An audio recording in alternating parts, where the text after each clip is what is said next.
Bien,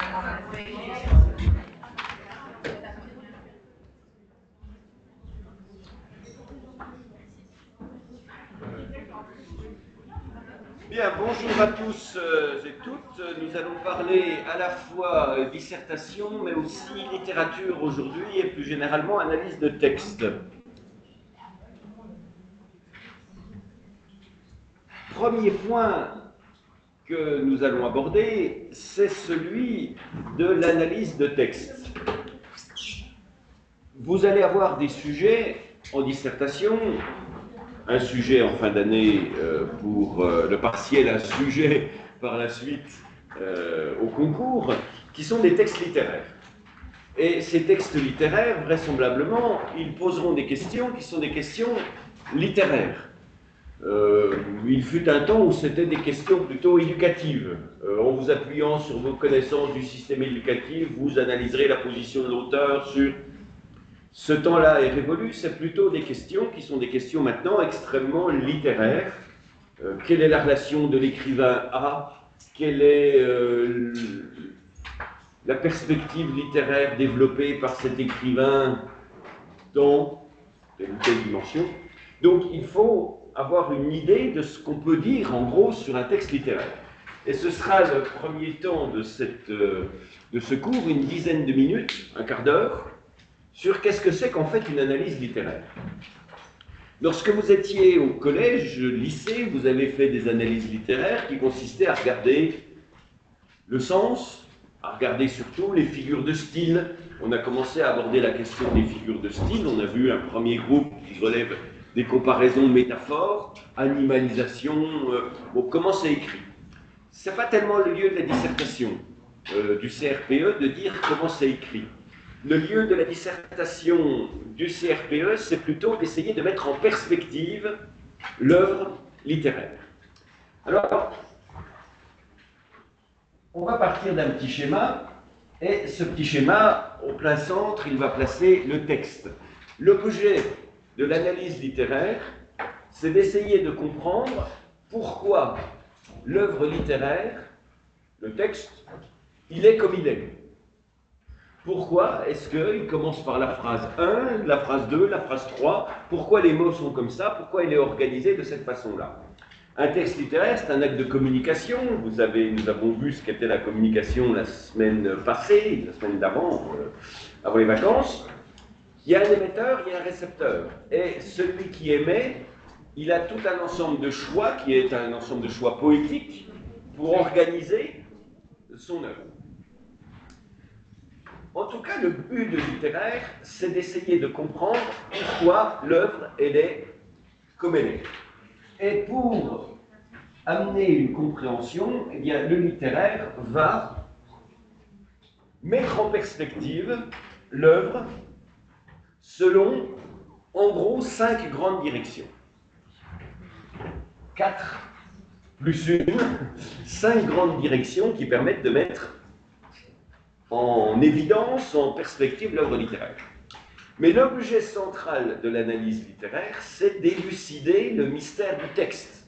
C'est-à-dire, c'est vers le texte que l'on tend.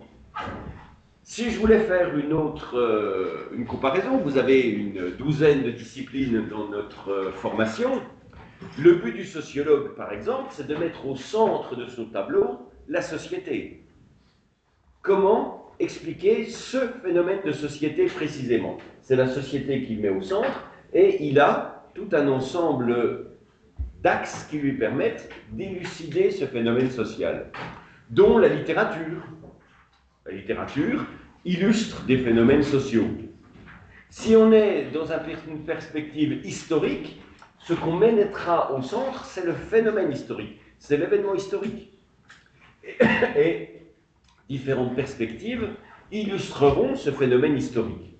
Si vous voulez savoir, par exemple, à quoi ressemblent les Gaulois, peuple mystérieux s'il en est et composite, les Gaulois, eh bien, vous aurez par exemple des textes qui permettront d'illustrer ce que sont les Gaulois. Vous appuierez sur des textes. César, par exemple. César qui décrit de manière très orientée la société gauloise dans la guerre des Gaules.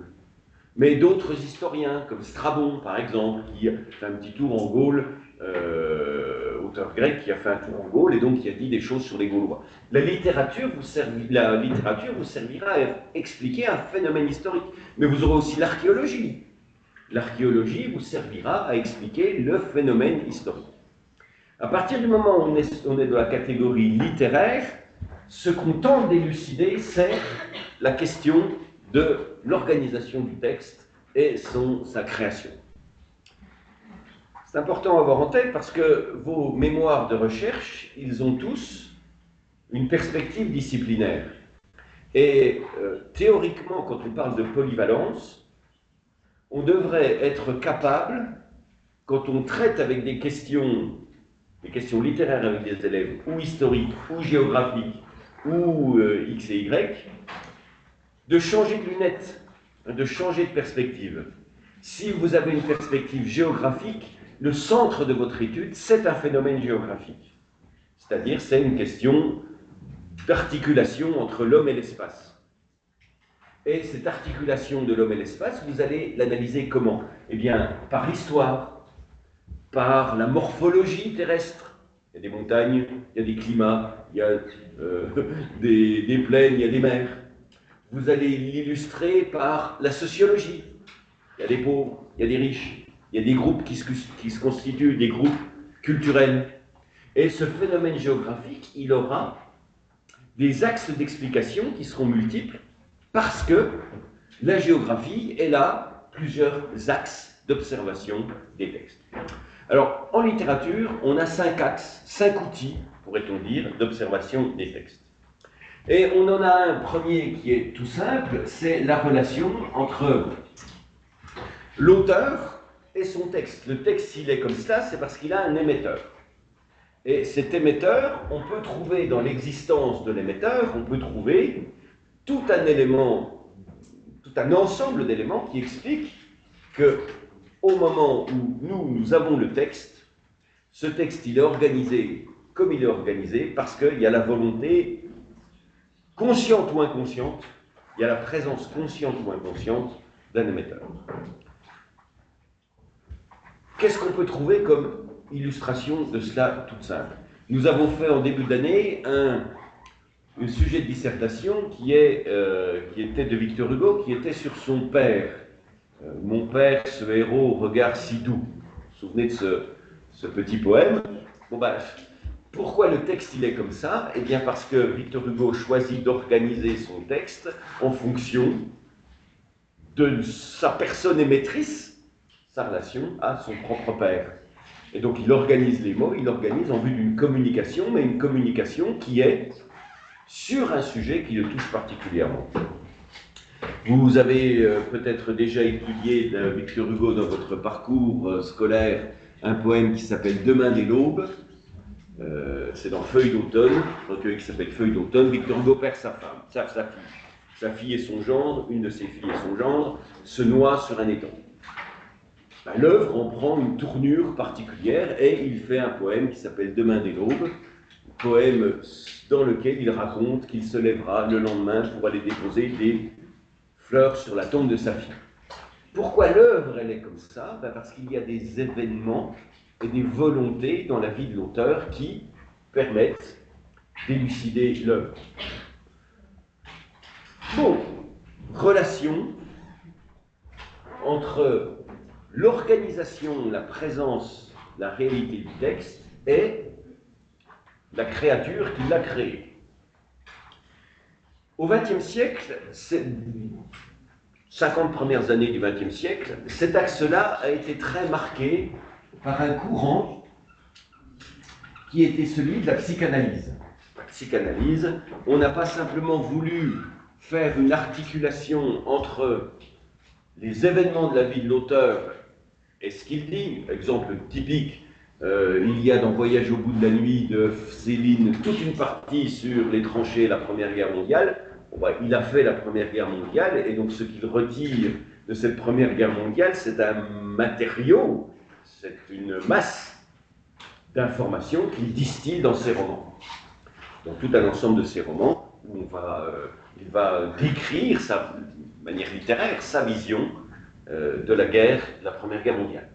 Donc on ne s'est pas simplement intéressé à « il a vécu ça et il en dit ça », mais à, on va dire, le fond de la cuisine psychanalytique, à savoir que s'exprime chez chaque individu un inconscient.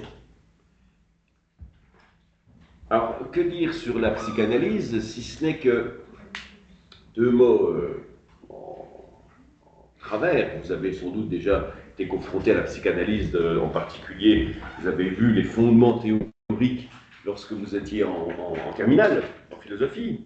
La psychanalyse, elle suppose qu'il y a un fonctionnement unique, collectif, de tous les esprits humains. C'est-à-dire que tout esprit humain, le vôtre comme le mien, il est traversé par un certain nombre de pulsions, et que ces pulsions, elles se trouvent masquées à l'état de veille, à l'état normal, et qu'elles se trouvent émergées dans les états d'affaiblissement de la personnalité pendant le sommeil, dans des situations de glissement, des lapsus, ou dans des situations où le cerveau connaît des perturbations de son fonctionnement. Et le créateur de la psychanalyse, Sigmund Freud, considère qu'au fond de ce qui est caché dans l'esprit, il y a des relations sexuelles.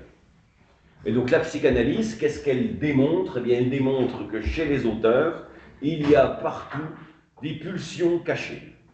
Alors, autant dire qu'une fois qu'on a... C'est une recette de cuisine, la psychanalyse. C'est-à-dire qu'une fois qu'on a compris ce qu'il fallait démontrer, on a compris ce qu'il fallait chercher.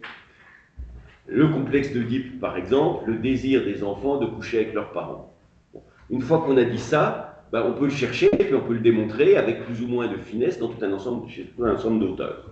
Donc pendant une trentaine d'années, on a fait ça, en critique littéraire, on a essayé de regarder comment il y avait potentiellement un inconscient qui émergeait chez chaque auteur, puis après ça a un peu passé, quoi. Un peu passé, parce que comme c'est une grosse recette, la grosse recette, elle s'applique, mais on n'a pas envie toujours de manger ça. Ça n'a pas une finesse, si vous voulez, qui s'applique à chaque auteur, parce que par définition, la psychanalyse, elle se veut universalisante.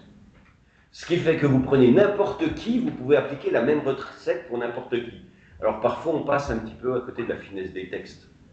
Une fois qu'on a dit que chez Jules Verne, chez Victor Hugo, chez Camus, chez X, chez Ronsard, chez Zola, il s'exprime la même constante, bon, voilà. En quoi est-ce que ça permet de comprendre mieux un texte? La psychanalyse elle-même, c'est une discipline qui a comme objet central la connaissance de l'inconscient. Et si on s'interroge sur ce qu'est la psychanalyse, ben, la psychanalyse, comme je disais tout à l'heure, comme la sociologie, comme l'histoire, elle a un schéma qui intègre les différents axes qui sont ces axes d'interprétation du monde. Ben, là, vous avez l'inconscient. Et qu'est-ce qui permet d'éclairer l'inconscient? Eh bien, la sociologie, l'histoire, mais aussi la littérature. Freud, pour construire la théorie centrale de la psychanalyse, s'appuie essentiellement sur la littérature, bien qu'il soit médecin. Quand je dis tout à l'heure que le phénomène central qu'il fait émerger, c'est le complexe d'Oedipe, Oedipe, il le trouve dans la tragédie grecque du 5e siècle avant Jésus-Christ, Sophocle, Euripide, c'est un auteur littéraire. Et c'est à travers non pas seulement des cas cliniques en tant que médecin que Freud va définir ce qu'est l'inconscient, mais beaucoup à travers des cas littéraires. Il aimait par exemple particulièrement Zola. Il a toute une analyse des œuvres de Zola, en particulier d'un roman qui s'appelle Fécondation, que personne ne connaît, parce que c'est l'avant-dernier roman de Zola. Il date de 1898-1899 par là, et Freud considère que c'est un des, je ne sais plus si c'est 6 ou 10 romans les plus importants de la littérature. Bon, alors en tout cas, pourquoi le texte il est comme ça? Eh bien, quand on fait une analyse littéraire, on peut s'interroger sur l'articulation qui existe entre ce que dit l'auteur et ce qu'il a vécu lui-même. De manière consciente, ses volontés, ou inconscient. Il y a un deuxième grand axe qui est la relation entre le texte et ce qu'on appelle le contexte de production. En français normal, son époque. Toute œuvre est écrite à un moment. Toute œuvre a potentiellement un auteur, même s'il y a 2 ou 3 auteurs. Est-ce que vous en connaissez des œuvres qui sont écrites par plusieurs auteurs? Où plusieurs auteurs se mettent ensemble pour écrire un texte. Il y a un cas très célèbre au début du XXe siècle qui a créé un personnage dont sans doute vous avez entendu parler, bien que peut-être vous n'en sachiez pas plus, qui est Fantomas. Fantomas, vous voyez, c'est des films aussi avec Jean Marais et Louis de Funès dans les années 60, mais avant, c'est un immense phénomène littéraire, quasi mondial. C'est des romans qui sont écrits entre 1913 et 1914, qui décrivent un génie du mal, Fantomas, qui assassine, qui vole, qui emprisonne, qui trucide à tour de bras. Et c'est des romans qui sont écrits par 2 auteurs. L'un s'appelle Allain, avec 2 L, et l'autre Souvestre, comme ça se prononce, S-O-U-V-E-S-T-R-E, Souvestre. Et ils se répartissaient les chapitres. C'est-à-dire chacun écrivait un chapitre sur 2. Donc c'est des romans qui sont écrits à plusieurs. Ça explique aussi parfois pourquoi parfois il y a des grosses incohérences dans un même roman. Parce que c'est pas toujours le même qui écrit le chapitre, donc parfois les transitions sont un petit peu aléatoires. Une vingtaine de romans qui créent ce personnage de Fantomas. J'en dirai encore un mot tout à l'heure dans la deuxième partie de ce cours. Toute œuvre a une époque de création. Toute œuvre est donc implicitement marquée par le fait qu'elle est écrite à une période. Et c'était le sujet du concours blanc de décembre. Donc, je vais développer ça dans un grand instant tout à l'heure. Alors, ça se manifeste par des événements, évidemment. Je disais tout à l'heure que on ne peut pas avoir un texte sans auteur, même s'il est anonyme, il y a bien quelque part quelqu'un qui l'a écrit. Et puis, de façon identique, cet auteur, il vit à une époque. Il vit à une époque, et donc implicitement, cette époque transparaît, mais sous quelle dimension? C'était le sujet de Concours blanc, donc je vais développer. Historiquement, c'est d'ailleurs ce premier axe-là qui s'est développé dans l'histoire de la critique littéraire. Les Romains faisaient déjà ça. Les Romains, on a un grand auteur romain qui s'appelle Lucilius, qui faisait des satires, c'est-à-dire des textes comiques. 1er siècle avant Jésus-Christ, il est contemporain de Jules César. 1er siècle avant Jésus-Christ. Mais 1 siècle après, 2 siècles après, son œuvre commençait à être un petit peu obscure, parce que l'époque avait changé.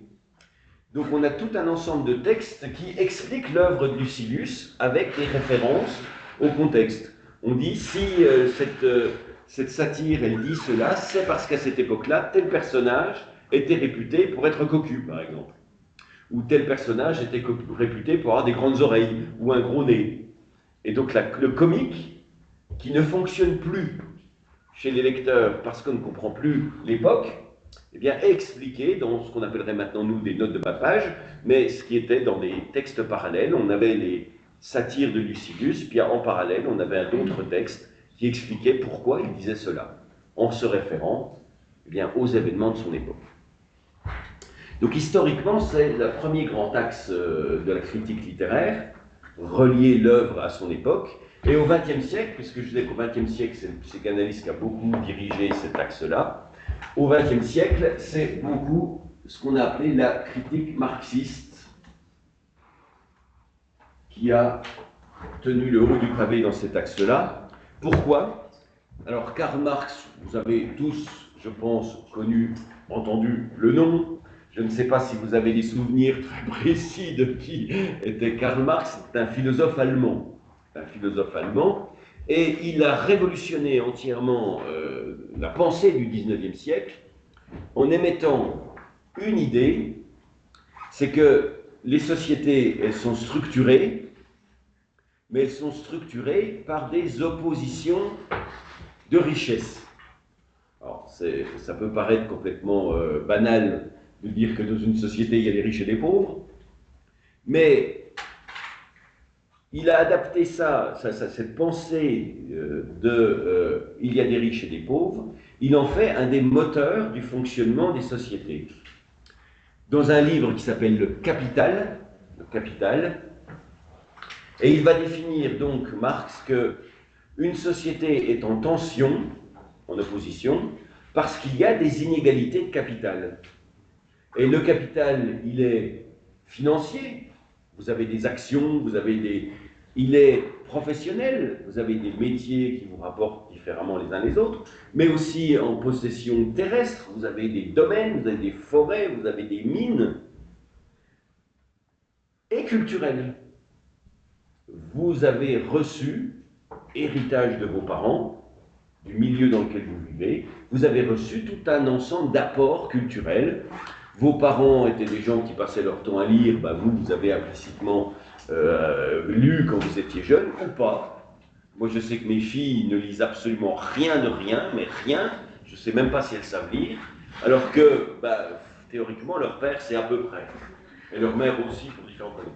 Donc, il y a le capital, il ne se transmet pas, vous voyez, ce n'est pas automatique. Comment s'appelle le grand philosophe des années 1960-80 qui a écrit tout un ensemble de livres sur la notion de capital culturel? Bourdieu, Pierre Bourdieu. Bourdieu, il est mort, on va dire, en 2000, par là. Bourdieu, il a révolutionné le système éducatif français. En 1967,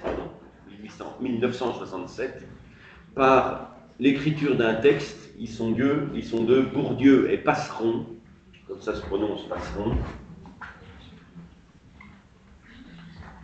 Lui, sociologue, Passeron, géographe, un livre qui s'appelle Les héritiers. Les héritiers, est-ce que ça dit quelque chose à quelqu'un, les héritiers? On ne parle pas de ça en sociaux, ça viendra. En gros, il a fait une démonstration, ils ont fait tous les deux une démonstration qui est imparable. C'est qu'en fait, quand on prend un individu X comme ça dans la rue, son destin social, mais surtout son destin scolaire, est lié très directement à ses parents. C'est-à-dire que la réussite des enfants dans l'école, elle dépend de la réussite de ses propres parents dans l'école. Et les difficultés d'un élève dans l'école, elles renvoient aux difficultés des parents dans l'école à leur époque. Donc nous sommes tous héritiers, du titre héritier. L'école, au lieu d'être une école qui atténue les inégalités sociales, elle reproduit les inégalités sociales. Les enfants de classes défavorisées sortiront de l'école sans diplôme, après avoir eu des difficultés scolaires, après avoir eu des lacunes dans l'acquisition des connaissances. Et puis inversement, ceux qui réussissent le mieux, c'est ceux dont les parents avaient eux-mêmes été de classe supérieure ou de classe intellectuelle. 1967, c'est un des déclencheurs de ce qu'on appelle les événements de 1968. En 1968, il y a une révolte étudiante, et cette révolte étudiante, elle est liée au système économique, elle est liée au système universitaire, mais elle est liée aussi à la prise de conscience d'un seul coup que nous sommes dans une société qui ne fait que reproduire les classes sociales. Donc ça, c'est la conséquence finalement du marxisme. Marx a dit, une société, elle s'organise avec des classes sociales, les unes par rapport aux autres, et ces classes sociales sont plus ou moins à l'unisson ou plus ou moins en tension. Voilà, Marx, il s'est contenté de dire ça. C'est un philosophe. Alors, au XXe siècle, on a tiré de sa pensée philosophique une pensée politique que tout le monde connaît, le marxisme, qui a essayé de faire disparaître justement les classes sociales. Ça n'a guère marché. Ça a marché, ça a été mis en œuvre, mais le résultat n'a pas été à la hauteur de ce qu'on aurait pu espérer. Quoi qu'il en soit donc, au XXe siècle, on s'est beaucoup intéressé sur le fait que les œuvres littéraires, elles manifestaient des états de la société. Et donc elles manifestaient des tensions à l'intérieur de l'œuvre qui renvoyaient aux tensions de la société.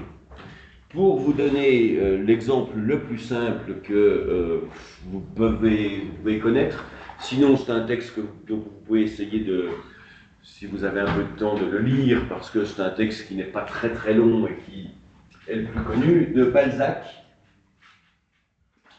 On a un roman qui s'appelle Le Père Goriot. Le Père Goriot, est-ce que vous l'avez, quelqu'un l'a lu déjà, ce Père Goriot? Oui. Est-ce que vous pourriez nous en faire comme ça un rappel de quoi ça parle, le Père Goriot? Non. Ça fait partie des textes qu'on lit quand on est jeune au collège ou plutôt au début du lycée maintenant, et on n'y comprend rien du tout et on ne voit pas son intérêt. Or, il a un immense intérêt, ce texte, parce que Marx d'ailleurs adorait l'œuvre de Balzac, détestait l'œuvre de Zola, mais il adorait l'œuvre de Balzac. C'est un roman de 1834 qui, en fait, implicitement décrit l'état de la société de ces années 1834. Pourquoi? Eh bien, parce qu'il s'agit d'un... On suit l'histoire d'un jeune homme, il a 20 quelques années, il vient de sa province, il arrive à Paris. Il n'a pas un rond.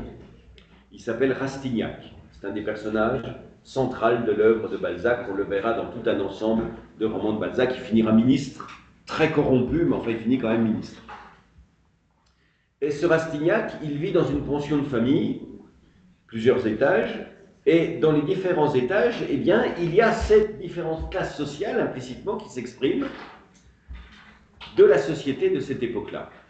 Et en particulier, il y a un vieux bonhomme qui s'appelle le Père Goriot. Et en creusant un peu, en le connaissant davantage, Rastignac s'aperçoit que ce Goriot, qui ne travaille plus, qui est rentier, il s'est enrichi pendant la Révolution française.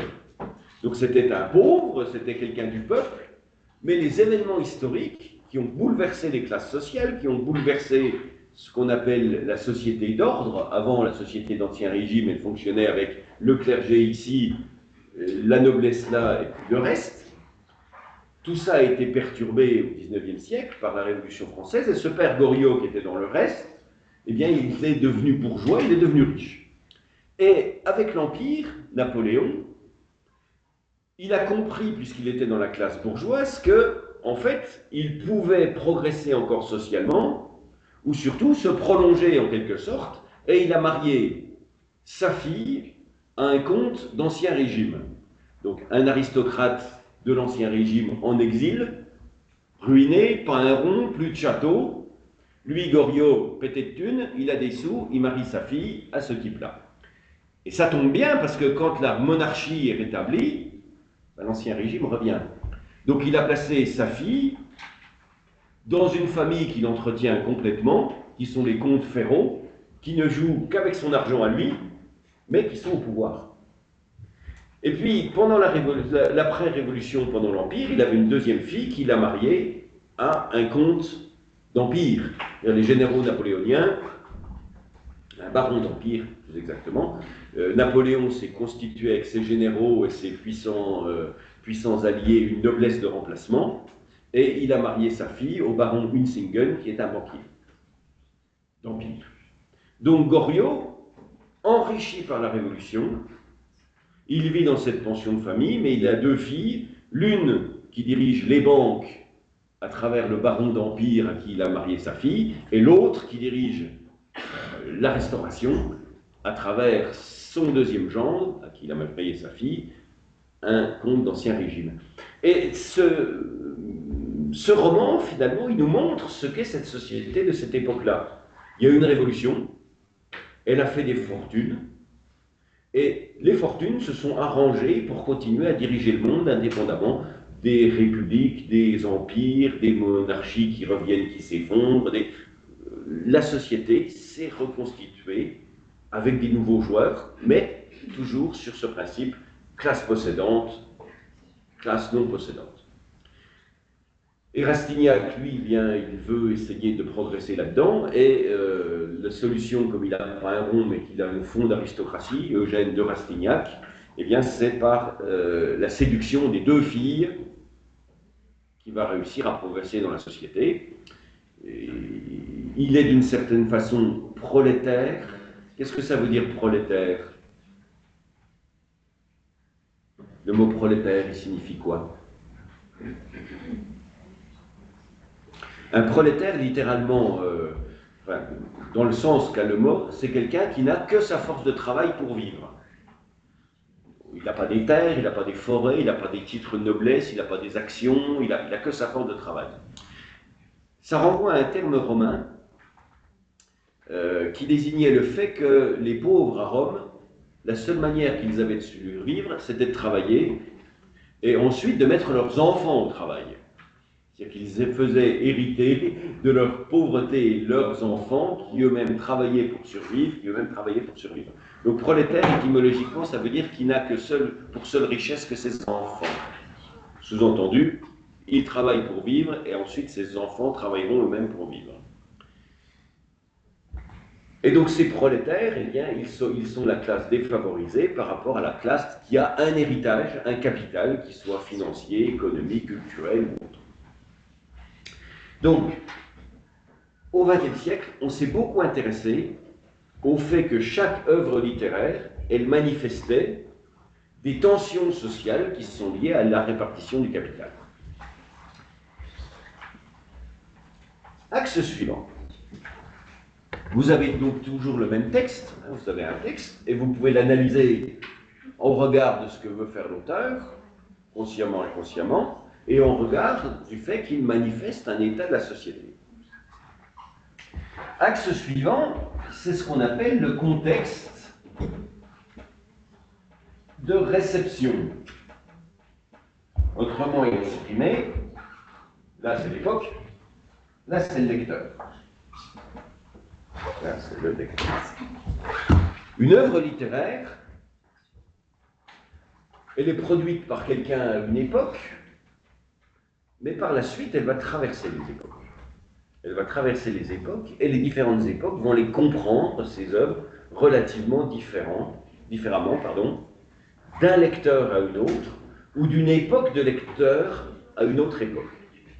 Je vous donne plusieurs exemples de cela qui vont illustrer la chose. 1542, 1540, premier très grand roman de la Renaissance, c'est Rabelais. Qu'est-ce qu'il a écrit, Rabelais, comme roman?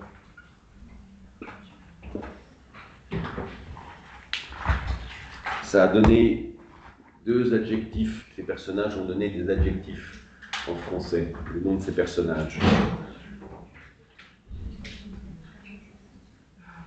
Il a écrit quoi, Rabelais? Oui, ça a donné gargantuesque pour le premier, Gargantua, et le deuxième, ça a donné pantagruélique, Pantagruel et Gargantua. C'est des romans fantastiques, c'est l'histoire de géants qui traversent la France et à qui il arrive toutes sortes d'aventures, des géants. Les aventures qui leur arrivent, c'est en fait des aventures qui mettent en évidence ce qu'est cette nouvelle société de la Renaissance qui émerge. Donc ça, c'est l'aspect époque. Cependant, ces romans, en fonction des époques, ils vont être jugés très différemment. En 1540, ils vont être condamnés par la Sorbonne, qui fait un peu l'œuvre de censure à cette époque-là, pour grossièreté. Et effectivement, c'est particulièrement grossier dans tout un ensemble de chapitres. Il y a un chapitre, par exemple, qui s'appelle de la meilleure manière de se torchiller le cul. Et les personnages réfléchissent à quand ils ont évacué les déchets du corps, quand ils sont allés au WC, quelle est la meilleure manière de se torchiller le cul. Bon. Alors ils trouvent toutes sortes de solutions, des gants, des tissus, des nappes, et puis finalement ils s'interrogent sur le fait d'utiliser des oiseaux fraîchement sortis de l'œuf. Donc c'est particulièrement comique, mais c'est particulièrement aussi grossier. Donc 1540, les œuvres sont condamnées pour grossièreté. 50 ans plus tard, les lecteurs initiaux sont morts, l'auteur est mort, la Sorbonne recondamne le texte. mais cette fois-ci pour irrévérence vis-à-vis de la religion. Irrévérence vis-à-vis de la religion. Et de fait, c'est particulièrement irrévérencieux vis-à-vis de la religion. Il y a un chapitre, par exemple, où on arrive sur une île, et l'île est composée entièrement de gros oiseaux cinglés. Il y a à la tête un gros oiseau blanc, en dessous des gros oiseaux rouges, et puis tout en bas des tout petits oiseaux noirs. Bon, ben, c'est la hiérarchie de l'Église, hein, le pape, les cardinaux et puis les curés. Donc c'est des attaques perpétuelles, ce texte, à l'Église. Mais simplement, ça n'avait pas marqué les premiers lecteurs. Mais d'un seul coup, 50 ans après, ça marque les lecteurs. Pourquoi? Parce qu'entre les deux, il s'est passé un truc. Et ce truc, c'est les guerres de religion. Donc le texte, lui, il n'a pas bougé. Mais c'est le lecteur qui a bougé.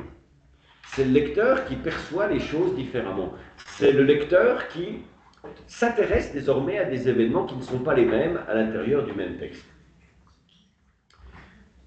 Si je prends un siècle et demi après, Louis XIV, les lecteurs de l'époque de Louis XIV, en particulier Madame de Sévigné, vous savez, elle écrit des lettres à sa fille.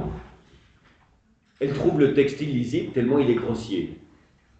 L'aspect religion, ça fait près d'un siècle que l'édit de Nantes est passé par là, ça fait près d'un siècle que les guerres de religion sont à peu près apaisées, l'aspect religieux ne les marque plus. Par contre, l'aspect grossier, il les marque. Donc oui, le texte, lui, ne change jamais. Mais c'est les lecteurs successifs qui, en lisant ça, se disent, tiens, c'est comme ceci ou c'est comme cela. Vous avez sans doute, en tant que futurs enseignants, suivi certaines actualités sur la littérature de jeunesse.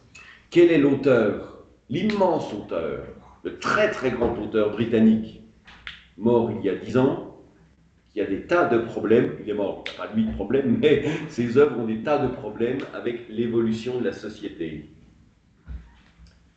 Les Trois Bandits, la chocolaterie,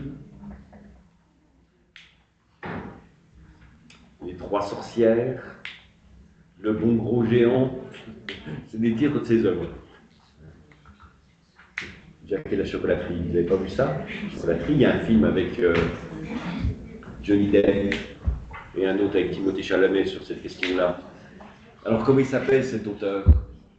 Un prénom inhabituel, Roald Dahl. Ça se lit, hein, ça se lit bien, c'est marrant à lire, c'est vraiment, c'est sympa à lire, Jack et la chocolaterie. Tous les romans, mais en particulier, il y a une adaptation au dessin animé des Trois Bandits qui est vraiment, vraiment bien faite. Le roman lui-même est très bien. Roald Dahl. D-A-H-L. Bon, ben, depuis 10 ans,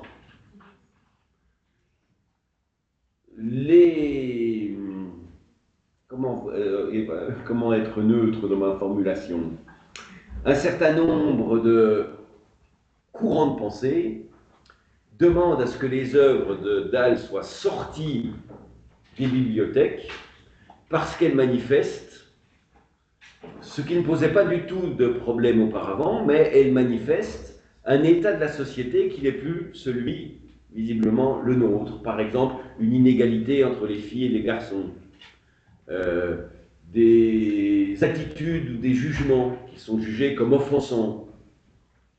Dans Les Trois Sorcières, par exemple, à un moment donné, le jeune héros attrape la sorcière par les cheveux et lui tire les cheveux. Alors, est-ce qu'on a envie que cette attitude-là soit l'attitude des garçons vis-à-vis des filles dans les classes? Ben non, donc on dit, allez, cette partie-là, on les retire. Et les héritiers de Roald Dahl cèdent sur la chose, c'est-à-dire ils ont demandé à ce que certaines œuvres soient réécrites pour pouvoir continuer à être dans les bibliothèques. Vous n'avez pas suivi ça, ce mouvement aux États-Unis où il y a tout un ensemble d'œuvres qui sont demandées, qui sont retirées des bibliothèques parce que tout un ensemble de groupes de pression les jugent offensants pour les Indiens, enfin pour les premiers Américains, offensants pour les communautés noires, les communautés hispaniques. Non, ça ne vous dit rien du tout. Bon, vous serez sensible à ça quand vous écouterez les infos, vous surferez sur les réseaux sociaux. Il y a tout un ensemble d'œuvres qui sont mis à l'index parce que justement, elles manifestent des époques et des mentalités qui ne sont plus tout à fait en phase avec les nôtres. Mais c'est le principe même, et c'est même l'intérêt même d'une œuvre, de nous montrer quelque chose d'autre. Dans Robinson Crusoe, par exemple, l'histoire de Robinson Crusoe, qu'est-ce que c'est? C'est un roman de 1717-1723, je ne sais plus jamais quelle est la date, de toute façon entre 17 et 23, 1717 et 23, c'est cette période-là, tout début du 18e. Et ce que manifeste ce roman, c'est la surpuissance de l'Européen. Voilà, c'est son sujet. Donc, Robinson Crusoe débarque sur une île, elle est complètement vierge, elle est sauvage, et en quelques années, il vous capture les bestioles, il les met en élevage, il vous fabrique des fermes, il vous cultive les champs, il vous fabrique des champs, les cultive, il vous transforme les cours d'eau, il les déplace, il se construit une forteresse, et puis il tombe sur un sauvage, et il le christianise et le civilise. Voilà. C'est le roman. C'est le sujet de ce roman, on est en plein XVIIIe siècle. 100 ans avant, René Descartes, grand philosophe français, 1670 par là, René Descartes a dit que l'objet de l'Europe occidentale, c'était de devenir maître et possesseur de la nature. Donc l'occidental, il transforme le monde autour de lui. Bon, c'est une époque, c'est un état de la civilisation. Et cet état de la civilisation, il s'exprime vraiment en plein et totalement dans Robinson Crusoe. Alors, évidemment, si on prend maintenant avec nos mentalités, le sauvage, il a un os dans le nez, le sauvage, il sait ni lire ni écrire, le sauvage, on élimine complètement sa culture, on élimine sa religion, on le civilise, quoi. Voilà. Mais c'est l'intérêt du texte, c'est de pouvoir le regarder comme ça et de se dire, tiens, voilà, c'est un état de notre civilisation. Alors si maintenant on se place en disant, attention, c'est scandaleux ce qui était écrit là-dedans, il faut l'éliminer, ben on va éliminer tout ce qui était l'évolution antérieure de la littérature. Alors je vous donne quelques autres exemples du fait qu'il y a des problèmes de réception de certaines œuvres. Flaubert, 1857, Madame Bovary. Madame Bovary, l'État attaque l'éditeur et Flaubert en 1857 pour irrévérence vis-à-vis de la religion et amoralité. C'est un texte tout à fait ignoble dans lequel l'héroïne qui s'ennuie avec son mari prend des amants. Horreur, ça n'existerait plus aujourd'hui. Toujours est-il donc que le texte est jugé comme complètement amoral à cette époque-là. Et de fait, il l'est. Sur les critères du 19e siècle, il l'est tout à fait. Irrévérencieux vis-à-vis de la religion. Je vous donne deux exemples tout simples. Lorsqu'Emma Bovary, qui contrainte, mis au pied du mur par ses dettes, parce qu'elle prend des amants, mais aussi elle dépense de l'argent à droite à gauche, des chapeaux, des robes, bon, elle trouve un intérêt à sa vie. Elle se suicide. Donc, scandale déjà, elle se suicide. Elle est étendue sur son lit de mort, sur elle, elle repose un sphère, c'est-à-dire un drap mortuaire, et Flaubert dit, on voit trois choses, la pointe de ses pieds, la pointe de sa tête et la pointe de ses seins. Alors là, la censure se déchaîne sur cette simple idée-là. Pourquoi? Eh bien, parce que quand on est mort, théoriquement, on atteint un autre degré dans la religion, il y a une sorte de sacré de la mort, et qu'est-ce qu'on voit chez elle? Ses seins. Donc, le gouvernement qui attaque le roman, la religion qui attaque, dit voilà, c'est là, c'est typiquement irrévérencieux jusqu'au bout, ce roman serait irrévérencieux, et la vie de cette femme sera décrite de manière amorale du début à la fin. Autre situation, lorsqu'elle va mourir, on lui tend le crucifix pour qu'elle embrasse le crucifix, et le texte dit qu'elle l'embrasse goulûment. Goulûment, alors là, l'adjectif est considéré comme absolument inapproprié, lui aussi. Bon, le texte est jugé par ses contemporains comme étant amoral. Mais maintenant, on fait de ce roman un des plus grands romans de la littérature française. Comme on fait de Balzac, de Flaubert dont je parlais tout à l'heure, de Rabelais, Gargantua Pantagruel, le premier grand roman de l'humanisme français. Donc le texte n'a pas bougé, qu'est-ce qui a bougé? Eh bien, c'est le lecteur qui s'est transformé. Et ce qu'on peut analyser quand on analyse un texte, c'est comment les lecteurs successifs appartiennent à des époques successives qui focalisent leur attention sur tel ou tel élément du récit qui, lui, ne bouge pas, mais c'est le lecteur qui bouge. La prochaine dissertation qu'on fera, ce sera là-dessus. Donc l'œuvre, elle ne bouge pas, mais c'est le lecteur qui bouge. Le lecteur bouge et, en bien ou en mal, mais en tout cas, il lit différemment les œuvres qu'il a sous les yeux. Axe suivant, c'est ce qu'on appelle l'intertextualité. Entre texte, intertexte, intertextualité. Ça consiste à regarder comment une œuvre, elle, est fabriquée avec un imaginaire, celui de l'auteur, mais un imaginaire qui puise dans les références culturelles communes. Ou, autrement exprimé, comment un texte, il est construit en s'appuyant sur d'autres textes qu'a pu lire l'auteur, ou qu'a pu lire celui qui écrit le texte, ceux qui ont écrit le texte. Je vous donne quelques exemples très simples de cela. Le plus grand succès au XXe siècle de Michel Tournier, qui est un grand écrivain français, mort il y a aussi une vingtaine d'années, Michel Tournier, c'est Vendredi ou La vie sauvage. Et c'est une réécriture de Robinson Crusoe. Mais c'est une réécriture décolonisatrice. Et ça commence pareil. Le blanc, il arrive, il est maître possesseur de la nature, il détourne les rivières, il capture des bestioles, il traite des mouflons, voilà, bon. Et puis il civilise le sauvage.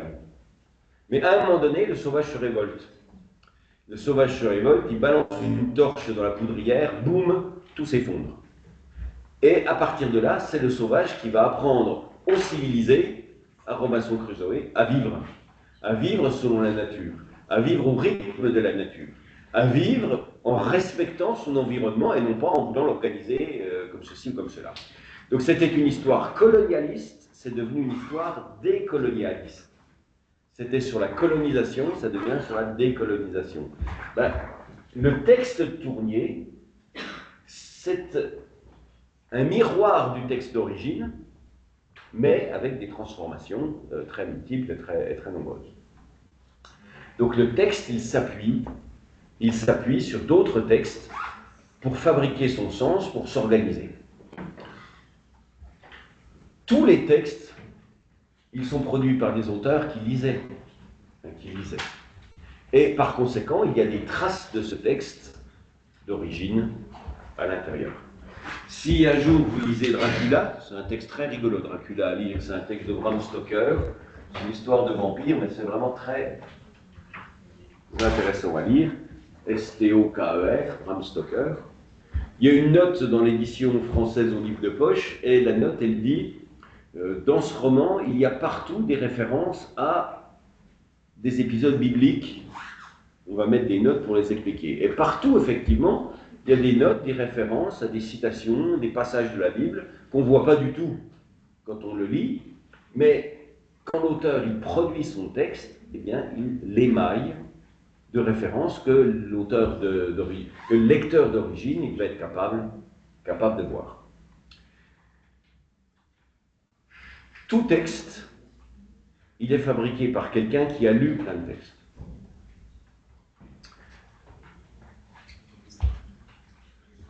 Je vous donne un autre exemple. Monte Cristo, le comte de Monte Cristo, vous êtes allé voir le film au cinéma, vous en avez entendu parler, comte de Monte Cristo, c'est un roman d'Alexandre Dumas. Eh bien, Jules Verne écrit un roman qui s'appelle Matthias Sandorf, qui est une variation sur Monte Cristo.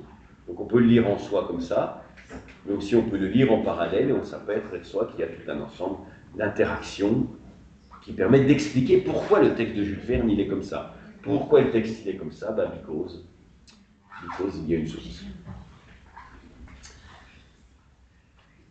Pour parler de ma vie, parce que La communication, elle a une dimension expressive, on parle de soi. Moi, j'ai montré, par exemple, que les trois fondateurs de la science-fiction, qui sont Jules Verne, Herbert George Wells, et puis lequel il me manque, Wells il me manque, et Lovecraft, un américain qui s'appelle Lovecraft. Donc Jules Verne pour la France, Lovecraft pour les États-Unis et Wells pour la Grande-Bretagne, ils ont réécrit tous les trois le même roman d'Edgar Poe. Donc il y a un roman d'Edgar Poe qui s'appelle Les Aventures d'Arthur Gordon Pym, et les trois fondateurs de la science-fiction, dans trois romans différents, ils ont choisi de réécrire ce même roman-là. C'est Les Montagnes hallucinées pour Lovecraft, c'est Le Sphinx des glaces pour Jules Verne, et c'est L'île de Dr Moreau pour Herbert George Wells. Donc à un moment donné, les auteurs sont marqués par une œuvre et en font des variations différentes, enfin des variations qui s'appuient sur le même texte. Donc un texte, pourquoi il est comme ça? Parce qu'il s'appuie sur des textes sources. Notre prochaine dissertation, ce sera sur le contexte de réception, la suivante, ce sera sur l'intertextualité. Et puis enfin, il y a un dernier axe qu'on appelle le structuralisme.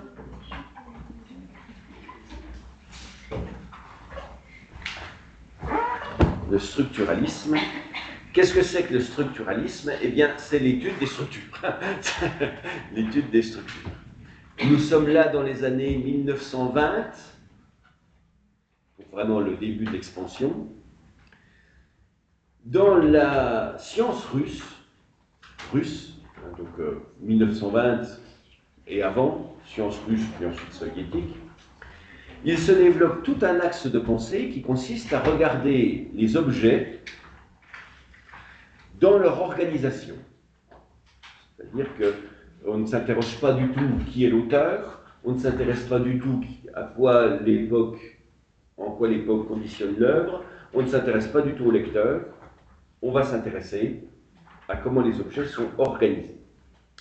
Et ça va donner ce qu'on appelle, dans toutes les disciplines, les études structurales, en quoi une société est structurée, en quoi une société, une organisation quelconque du vivant, les cellules sont organisées, en physique, en chimie, en littérature, en sociologie, en ethnologie, dans toutes les disciplines scientifiques. On va poser les objets, on va se demander comment les objets s'organisent à l'intérieur d'une structure, les uns par rapport aux autres.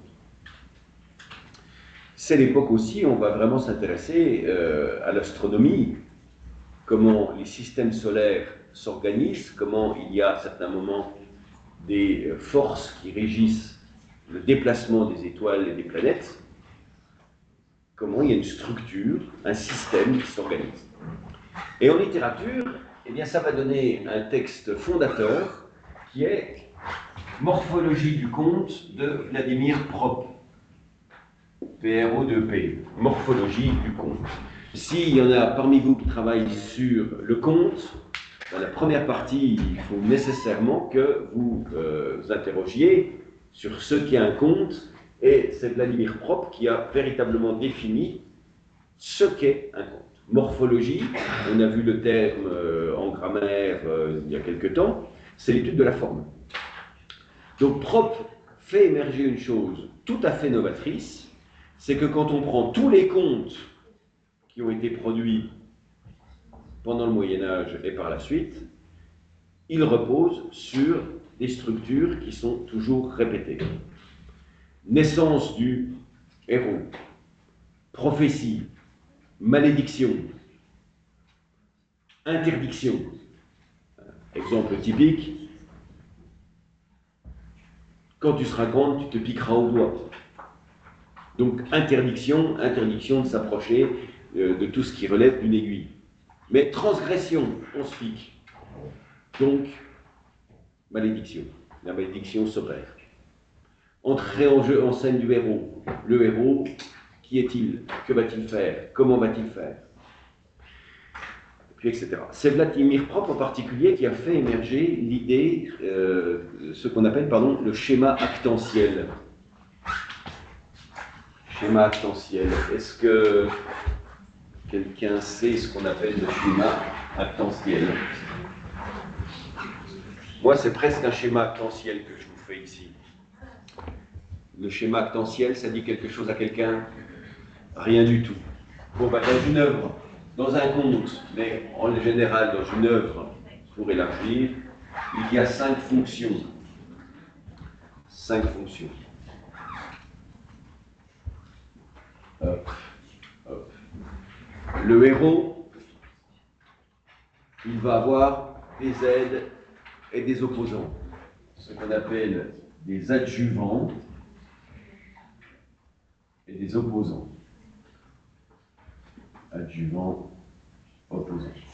Mais il va avoir aussi un mandateur, non, un mandataire, pardon, on commence par celui-là, et un mandateur. Quelqu'un qui l'envoie et quelque chose qu'il cherche. Obi-Wan demande à Luke de sauver la princesse Leia. Il a avec lui des droïdes et toutes sortes d'aides. Il a contre lui Dark Vador. Elrond demande à Frodon de détruire l'anneau. Il a avec lui une compagnie de 9 personnes, contre lui des orques, des trolls, des Nazgûl et toutes sortes d'autres créatures. Ça, c'est le Seigneur des Anneaux. Le héros, quelqu'un lui demande de faire quelque chose. Et dans sa quête, il aura tout un ensemble de personnages qui l'aideront et tout un ensemble de personnages qui le combattront. Donc ce schéma actantiel, il a été inventé dans les années 1920 par Propp pour expliquer qu'en fait, la structure d'un conte, elle est toujours répétée parce que les personnages se répartissent des fonctions. Le roi demande au héros de libérer sa fille, qui est prisonnière d'un dragon, et pour l'aider, il aura un magicien. Un cheval ailé, il aura une épée magique, il aura un bazar quelconque. Donc le schéma actantiel n'a pas besoin d'une époque, n'a pas besoin d'un auteur, n'a pas besoin d'un lecteur, c'est dans la structure. Une œuvre a une structure avec des épisodes qui sont toujours répétés. Et donc le structuralisme, qu'est-ce qu'il étudie? Il étudie comment l'œuvre elle est organisée par l'auteur pour manifester tout un ensemble d'éléments de sens pour être comprises par le lecteur, par l'organisation qui est faite. Le plus simple, si vous préférez, pour comprendre ce qu'est le structuralisme, c'est de regarder le récit policier. Récit policier. Morphologie du conte de Propp, vous en avez déjà entendu parler. Bon, si vous travaillez littérature de jeunesse ou si vous travaillez surtout le conte, il faut quand même que vous alliez voir ça. 1923, Morphologie du conte, c'est publié au livre de poche maintenant, mais on en trouve des tas de résumés et l'essentiel sur Internet, la morphologie du conte de Propp. Le livre que vous étudiez, dans quelle mesure est-ce qu'il coïncide à la morphologie mise en place par Propp, et puis s'il ne coïncide pas, quels sont les éléments qui divergent par rapport au schéma proposé par Propp. Le plus simple pour comprendre ce qu'est le structuralisme, c'est de passer par le roman policier. Je parlais tout à l'heure d'un auteur qui s'appelle Edgar Poe. Edgar Poe, c'est un auteur des années 1840. Et Edgar Poe, il a défini la manière dont on écrit un roman, pour lui fantastique, mais aussi policier en général. Il y a une page 1, et puis il y a une page avec 200 maths. Ça, c'est le roman. Edgar Poe dit comment on va faire pour écrire un roman. Eh bien, on va partir de la fin. On va inventer la fin. Et à la fin, on saura par exemple que Monsieur X a tué Madame Y avec le fusil. Voilà, Monsieur X a tué Madame Y avec le fusil. Et donc à partir de là, eh bien, on va répartir ce qu'il appelle clues en anglais, c'est-à-dire des indices, qui vont être divergents et convergents. C'est-à-dire que ici, vous allez apprendre que Monsieur X devait de l'argent à Madame Y, le mobile. Ici, vous avez à apprendre que Monsieur X a un fusil. Ici, vous avez à apprendre qu'on a trouvé les empreintes de Monsieur X. Vous allez avoir tout un ensemble d'indices que l'auteur, puisqu'il a déjà inventé la fin, va répartir dans l'ensemble du texte. Mais, dit Edgar Poe, il faut qu'il y ait des indices qui sont convergents vers la fin, mais pour que ce soit intéressant, il faut qu'il y ait des indices divergents. C'est-à-dire que là, vous avez à apprendre que Monsieur Z détestait Madame X. Ici, vous allez apprendre que tout le village a un fusil. Ici, vous allez apprendre que sur la scène de crime a été vue Mademoiselle V. Bref, l'auteur, il va répartir tout un ensemble d'épisodes qui seront là pour noyer le poisson. Donc c'est ça que fait le structuralisme. Le structuralisme, il se demande comment l'auteur il a fait de la page 1 à la page 220 pour construire son histoire et faire en sorte que périodiquement il y ait des épisodes qui nous permettent d'aller tranquillement vers la fin et de comprendre ce qui s'y passe, et comment il fait pour noyer le poisson avec tout un ensemble d'autres épisodes qui perturbent la compréhension que peut avoir le lecteur. Dans un récit policier, le récit policier, il va commencer toujours par l'entrée en scène du détective, et le détective, de page en page, il va redécouvrir ce qui s'est passé avant, le mobile, la manière dont le meurtre s'est organisé, les objets qui ont été utilisés, etc. Sauf un exemple qui est les feuilletons Colombo, où il y a depuis le début l'entrée en scène du meurtrier, puis de la victime, puis du mobile, et là, on n'a pas besoin en fait de reconstruire l'ensemble parce que tout nous est donné dans l'ordre chronologique. Mais bon, pour revenir, le structuralisme, il s'interroge sur la manière dont l'auteur a voulu organiser son œuvre pour dévoiler le sens de cette œuvre auprès du lecteur. Je vous donne un exemple comme ça pour terminer final. Voyage au bout de la nuit dont je parlais tout à l'heure de Céline, Louis-Ferdinand Céline. La première phrase c'est « ça a débuté comme ça, j'avais jamais rien dit ». Et la dernière phrase c'est « et qu'on n'en parle plus ». Ça a commencé comme ça, j'avais jamais rien dit et qu'on n'en parle plus. Le roman s'ouvre par le fait que le personnage décide de parler, et le roman se termine par le fait que le personnage décide de s'arrêter de parler. Et les spécialistes de Céline, donc, ils disent, moi je n'en suis pas, mais ils disent que, en fonction de ce que dit le personnage, il y a plusieurs styles différents dans l'écriture de Céline, il y en a 7, qui renvoient à cet état de la parole du personnage. Et la première ligne donne la clé, et la dernière ligne clôt l'histoire. J'avais jamais rien dit, qu'on en parle. Bon, donc quand on étudie un texte, on peut l'observer selon différents axes d'interprétation. Donc si on vous dit, est-ce que le lecteur est important dans la compréhension du texte, ben vous allez dire oui, mais vous allez savoir que par miroir, il y a d'autres éléments qui sont importants. Si on vous dit un texte est très important par la structure qu'il manifeste, vous allez dire oui, mais vous allez savoir qu'il y a des axes qui sont analysés en tant qu'auteur, en tant que lecteur, en tant qu'époque, etc. Alors, là vous aviez un sujet, et ce sujet, il interrogeait donc une question qui est la relation entre l'œuvre et son époque. Ben, par définition, la vision inverse, qu'est-ce que c'est? Ben, c'est pas que l'œuvre n'est pas influencée par son époque. La dimension inverse, c'est que l'œuvre est influencée par son auteur, l'œuvre est marquée par la volonté d'une structure particulière, l'œuvre est influencée par son lecteur et qu'il y a certes une part d'interaction entre l'œuvre et son époque, mais il y a une part d'interaction entre l'œuvre et son auteur, l'œuvre et son époque, et l'œuvre et son auteur. Alors, question. Question. En quoi une œuvre manifeste-t-elle son époque? C'était le sujet de la dissertation.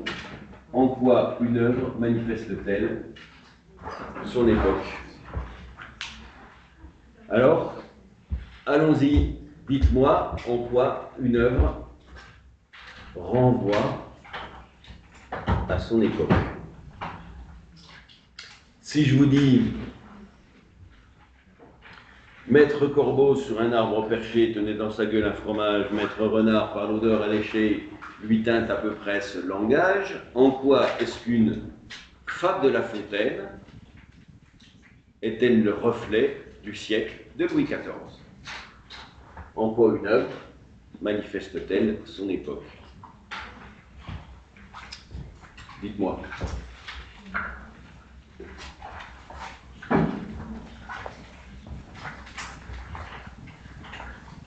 Oui.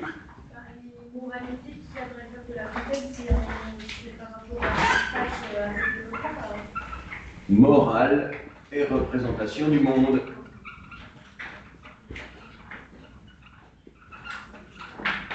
Une œuvre, qu'on le veuille ou non, elle manifeste de manière extrêmement directe l'état de la société et en particulier morale, la société dans sa dimension morale et la représentation du monde. Je ne sais pas si vous êtes doué en western, ou en film de cow-boy, mais les années 50 aux États-Unis ont un grand acteur qui domine tout le western américain, c'est John Wayne. Et John Wayne, qu'est-ce qu'il fait dans la vie? Il est colonel de l'armée, il est shérif, il est chef d'entreprise, il est propriétaire d'un ranch, il est des choses comme ça. Vous faites un bond de 20 ans, le western est dominé par les Italiens, ce qu'on appelle le western spaghetti, Sergio Leone. Ça donne quoi? Ça donne le bon, la brute et le truand. 3 individus qui assassinent tous ceux qui passent sur leur passage pour s'emparer de l'or perdu de l'armée confédérée. Eh bien, la société, elle a changé. Entre les deux, il y a mai 68 qui est passé là-dessus, il y a une contestation de l'ordre. Le héros, c'est la stabilité, c'est l'ordre, c'est le shérif, c'est le patron, c'est le colonel, c'est le machin. Personnage référentiel du western, c'est lui, c'est le patron. C'est l'ordre, c'est la loi. 20 ans plus tard, le héros, c'est le bandit. 20 ans plus tard, Danse avec les loups, le héros, c'est l'Indien. Eh bien, c'est le même western. C'est des gens qui se baladent armés jusqu'aux dents, à cheval, dans les plaines des États-Unis. C'est la même histoire. C'est le même lieu, c'est la même... Sauf que la représentation qu'on se fait de cela a changé.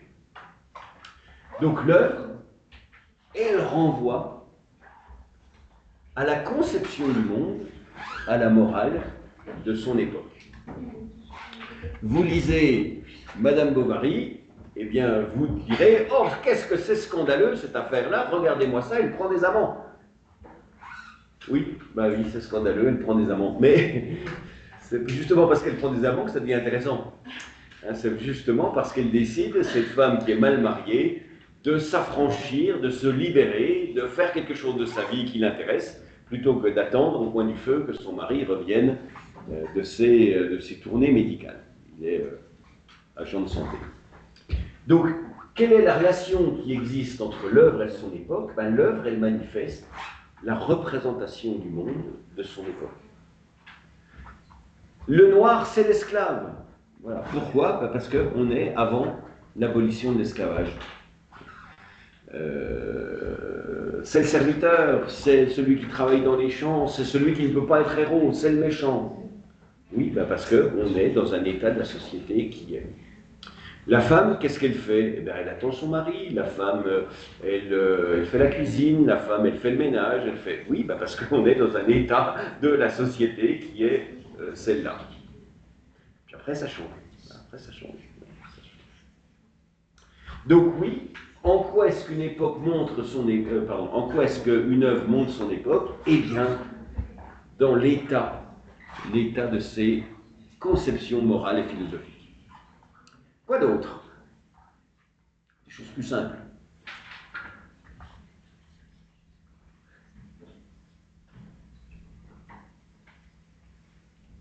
Oui? Et oui, Maître Corbeau sur un arbre perché tenait dans sa gueule un fromage, Maître Renard, par l'odeur un déchet, lui tinte à peu près ce langage. Quand est-ce que la dernière fois vous avez vu un écrivain du XXe siècle contemporain écrire en vers? Le style est extrêmement historique. Anne, ma sœur, de quel amour blessé, vous mourûtes au bord, vous fûtes laissée, dit Phèdre à Eunone, sa servante.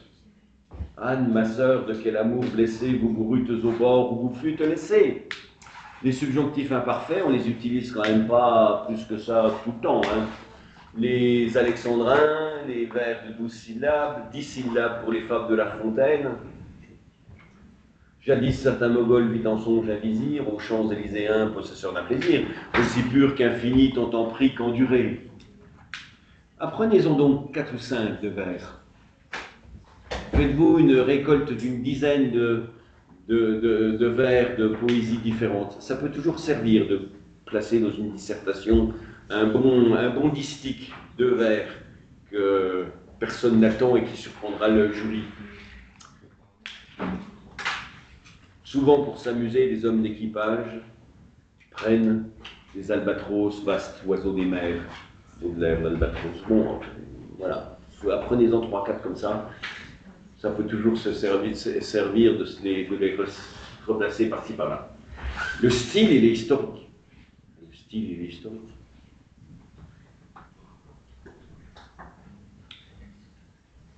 Heureux qui communiste a fait un beau voyage, et comme celui-ci qui conquit la toison, est rentré plein d'usage et raison, vivre entre les siens le reste de son âge. C'est celui-ci.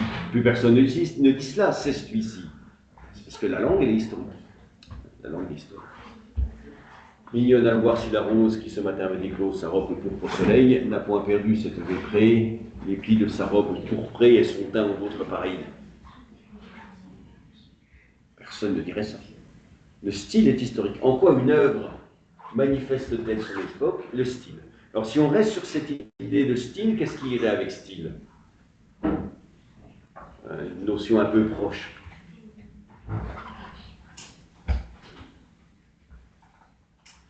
J'ai dit il y a un instant, est-ce que vous connaissez un auteur qui écrirait comme Maître Corbeau sur un arbre perché, tenait sa gueule un fromage, etc.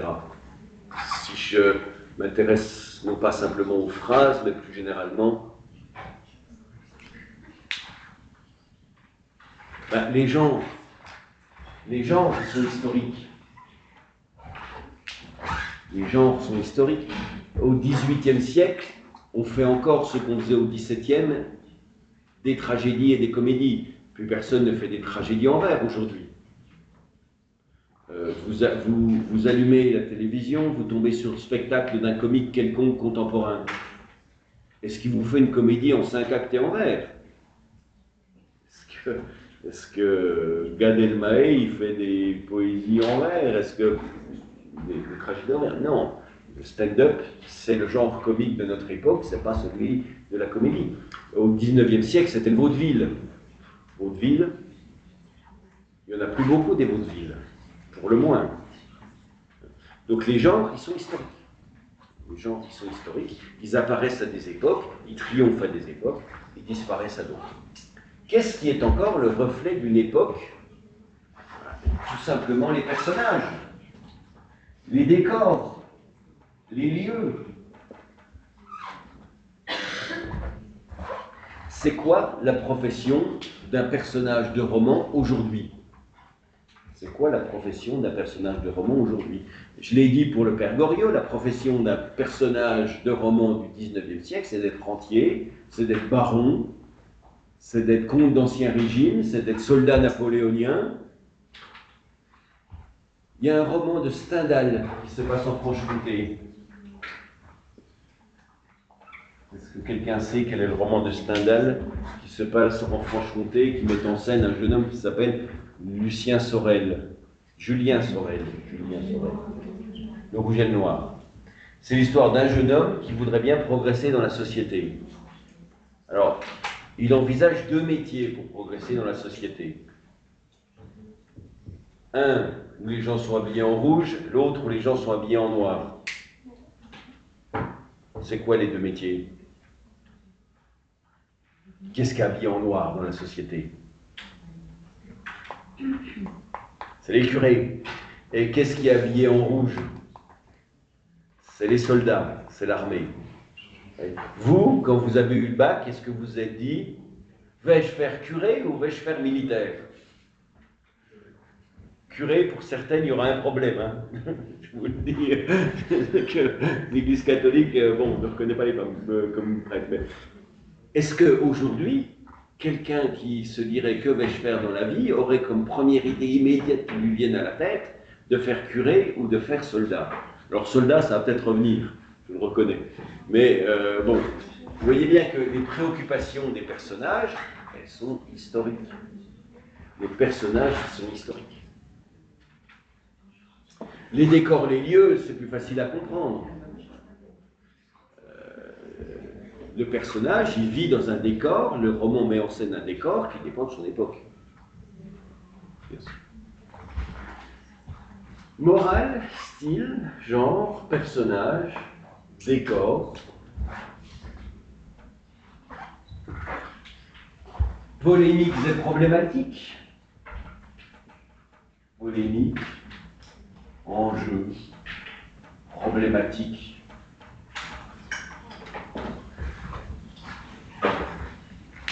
Les romans, ils manifestent les interrogations des personnages sur les auteurs et des personnages sur leur monde. Sartre, Camus, les auteurs des années 60, 50 puis 60, ils ont eu deux grandes questions qui sont amenées dans leurs œuvres. La première, c'est celle de la décolonisation. Est-ce que la France est normalement et naturellement un pays colonial ou est-ce qu'il faut sortir de cela? Deuxième grande question, ça a été la question du bloc de l'Est contre le bloc de l'Ouest. Est-ce qu'il faut entrer dans un monde marxiste ou est-ce qu'il faut rester dans un monde capitaliste? La troisième question qui s'est posée quand ils étaient jeunes hommes, c'est celle de la collaboration ou de la résistance. Bon. Est-ce qu'aujourd'hui, la question de la résistance ou de la collaboration peut se poser à un personnage qui vivrait dans les années 2000? Collaboration avec qui? Avec quoi? Ce n'est pas les mêmes enjeux, ce n'est pas les mêmes questions. Il y a des questions qui peuvent revenir. Non. Celle de la droite, de la gauche, de l'extrême gauche, de l'extrême droite, ça, ok. Mais ça n'a pas la valeur de collaborer ou résister à l'Allemagne nazie. Donc les polémiques, les problématiques, ce qu'on pourrait appeler les engagements des personnages ou des auteurs, elles sont liées à des époques précises. La grande problématique des années 1880, c'est de reconquérir l'Alsace. Au terme de la guerre de 70, les Allemands ont décidé que Belfort serait hors de l'Alsace et resterait française quand le reste passerait allemand. La grande problématique, c'est comment reconquérir l'Alsace. Bon, aujourd'hui, ça n'a pas beaucoup d'enjeux. Faut-il reprendre l'Alsace aux Allemands? Faut-il laisser l'Allemagne aux Allemands? Ça, ce serait déjà plus rigolo comme problématique actuelle. Mais ça n'a pas véritablement d'enjeu. Donc, les auteurs, ils ont des problématiques. Maintenant, vous avez un texte. Et ce texte, il pose une question. La question que pose ce texte, c'est en quoi une œuvre manifeste-t-elle son époque? Eh bien, on va essayer de chercher dans l'œuvre de Camus que vous avez sous les yeux, si à un moment, il parle de cela. Et si à un moment, il parle de cela, on en fera un paragraphe. Puis quand on aura plusieurs, on en fera des parties.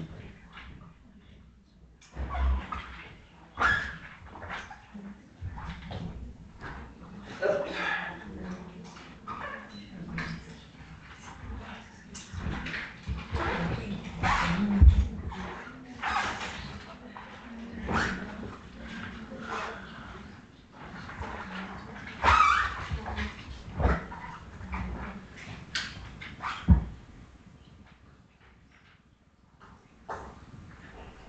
Ça chauffe.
Alors, le texte, vous l'avez. Un sage oriental demandait toujours dans ses prières que la divinité voulût bien lui épargner de vivre une époque intéressante. Comme nous ne sommes pas sages, la divinité ne nous a pas épargnés et nous vivons une époque intéressante. Bon, première information, nous vivons à une époque, nous, en tant que citoyens, où il se passe des choses. Est-ce que c'est dans le sujet? Il se passe des choses à notre époque? Pas vraiment. Pas vraiment, puisque ça ne met en œuvre ni l'auteur, ni l'écrivain, ni l'œuvre. C'est nous, voilà, nous, individus, nous vivons à une époque où il se passe des choses. En tout cas, la société n'admet pas que nous puissions nous désintéresser d'elle. La société s'attend à ce que nous soyons engagés dans la société. Alors c'est déjà un peu plus proche, mais il faudrait savoir qui est le nous. Est-ce que c'est nous, écrivains, moi, Camus, ou est-ce que c'est nous, citoyens, nous avons une obligation de participer à la société? Là, c'est plutôt pour l'instant nous, citoyens. Mais ça va prendre son envol. Les écrivains aujourd'hui savent cela. S'ils parlent, les voilà critiqués et attaqués. Si devenus modestes, ils se taisent, on ne leur parlera plus que de leur silence pour le leur reprocher bruyamment. Bon, ben là, on a une info. Voilà, une info. Les écrivains sont sommés de parler de leur époque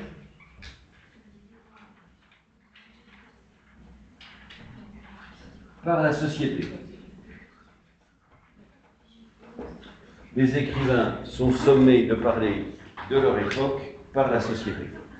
Donc, quelle relation à l'œuvre et l'époque? Ben, on a une sorte d'inversement pour commencer. L'époque exige d'être présente. L'époque exige d'être présente dans l'œuvre. un paragraphe, l'époque exige d'être présente dans l'œuvre. Alors on ne sait pas comment.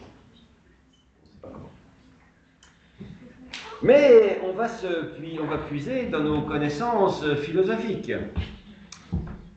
Qui est le philosophe français majeur du XXe siècle qui a défini ce qu'était le rôle de l'écrivain dans la société? Prix Nobel de littérature, auteur de L'être et le néant, auteur de L'existentialisme est un humanisme,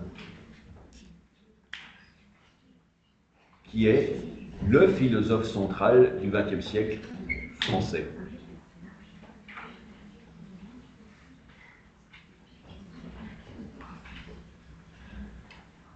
Personne n'a une idée d'un philosophe français du XXe. Personne. Bon. Jean-Paul? Voilà. Alors, c'est quoi le fond de la philosophie de Jean-Paul Sartre? C'est quoi la grande idée de Sartre dans son œuvre philosophique, qu'il va développer en particulier dans un petit essai qui fait 40 pages qui s'appelle « L'existentialisme est un humanisme ». Ben, c'est qu'en fait, tout acte est un engagement. Tout acte est un engagement. Alors, il développe ça de manière très simple en disant, voilà, si les Allemands débarquent ici, on est à l'après-guerre, et qu'ils décident d'arrêter l'un d'entre vous, les autres, ils ont deux actions possibles. Mais ces deux actions, la première, ils s'y opposent. Donc, première position que l'on peut avoir, l'action. Mais deuxième position, c'est de regarder par la fenêtre. Mais ça aussi, c'est une action de regarder par la fenêtre. Donc, que vous fassiez quelque chose ou que vous ne fassiez rien, de toute façon, vous prenez position. Que vous fassiez quelque chose ou que vous ne fassiez rien, c'est une position. Que vous agissiez ou que vous n'agissiez pas, c'est une action. Soit vous vous opposez à ce qu'on arrête quelqu'un, soit vous ne vous y opposez pas, donc vous validez le fait qu'il soit arrêté. Et c'est ce que dit ici Camus. Les écrivains, s'ils parlent, les voilà critiqués, si devenus modestes, ils se taisent, on leur reprochera bruyamment leur silence. Donc l'écrivain, qu'il fasse quelque chose ou qu'il ne fasse rien, de toute façon, il est engagé. Il agit. Donc, les écrivains sont sommés, sont obligés de parler de leur époque par la société. Ça, c'est le titre du paragraphe. Ce paragraphe, il va développer l'idée ici que, silence ou pas, on est obligé d'agir. Et il va s'enrichir avec quoi? Eh bien, avec Jean-Paul Sartre. Au milieu de ce vacarme, l'écrivain ne peut plus espérer se tenir à l'écart pour poursuivre ses réflexions et les images qui lui sont chères. Est-ce que cette phrase-là, elle nous dit que l'œuvre est en relation avec l'époque? Non. Elle nous dit plutôt que l'œuvre est en relation avec quelque chose d'autre. Mais quoi?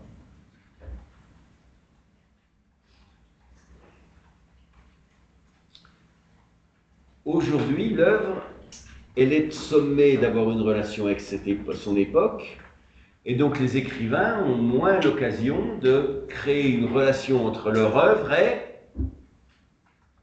les réflexions qui leur sont propres et les images qui leur sont chères. Mais dans mon schéma là de tout à l'heure, c'était quel axe ça?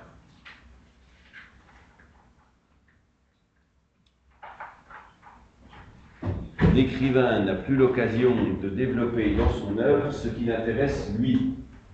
Les réflexions qui lui sont chères et les images qui lui sont chères. L'œuvre, elle a une relation à l'époque, mais l'œuvre, elle a une relation à quoi d'autre? Ben, elle a une relation à l'auteur. Premier axe que j'ai développé, l'œuvre, elle a une relation à l'auteur. Et l'auteur, qu'est-ce qu'il a? Eh bien, il a des volontés, il a des réflexions personnelles, il a des envies, si vous préférez, il a des images, il a des thèmes, des images, des thèmes, des réflexions, des envies, il a une volonté propre, et cela, eh bien, il ne peut plus le développer. Donc là se dessine dans le texte de Camus ce qu'est l'antithèse. C'est-à-dire la question qui est posée, c'est en quoi l'œuvre doit-elle articuler avec son époque? Et on va faire plusieurs paragraphes en disant oui, il y a une relation à l'œuvre, oui, il y a une relation à l'œuvre, oui, il y a une relation à l'œuvre, qui est. Mais parallèlement, Camus nous dit aussi, mais l'œuvre, elle devrait avoir aussi des relations à, eh bien, le fait que l'auteur, il devrait pouvoir dire ce qu'il a envie de dire, creuser ce qui l'intéresse et développer ce qui l'intéresse.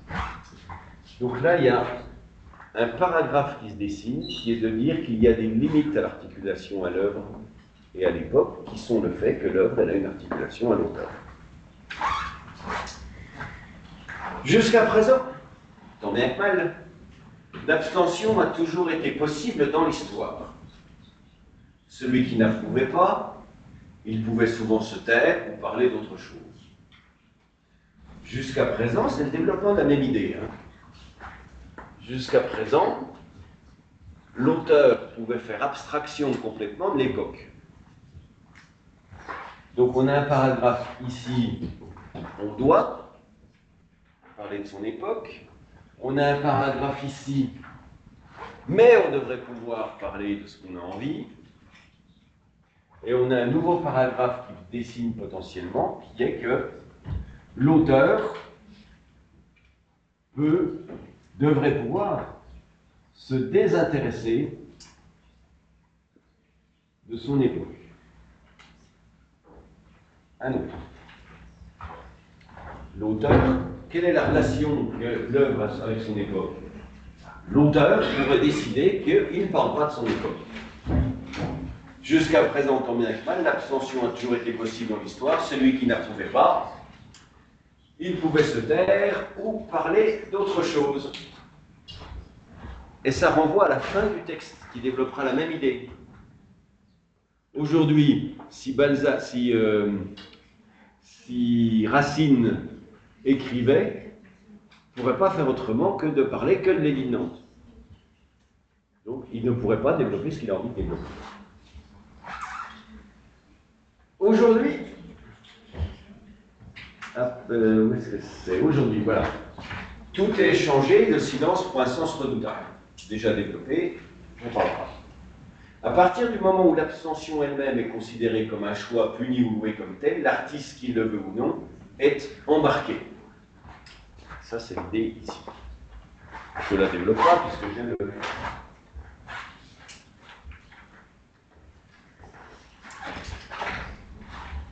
Il doit s'y résigner, même s'il juge que cette galère sent le hareng, que les gardes-chiourmes, c'est ceux qui mettent des coups de fouet dans les galères. Dans les galères, on rame. Puis il y en a un qui joue du tambour pour donner le rythme, et puis il y en a d'autres qui foutent des quarts de coups de fouet pour que vous alliez plus vite. Un garde-chiourme. Ils sont trop nombreux, que de surcroît le cap est mal pris. Nous sommes en pleine mer, l'artiste comme les autres doit ramer à son tour, sans mourir s'il le peut, c'est-à-dire en continuant de vivre et de créer. C'est encore la même idée qui est développée. Les écrivains sont sommés de parler de leur époque par la société. On est obligé, on se tait, on est condamné, on ne se tait pas, on est condamné aussi. À vrai dire, ce n'est pas facile et je comprends que les artistes regrettent leur ancien confort. Le changement est un peu brutal.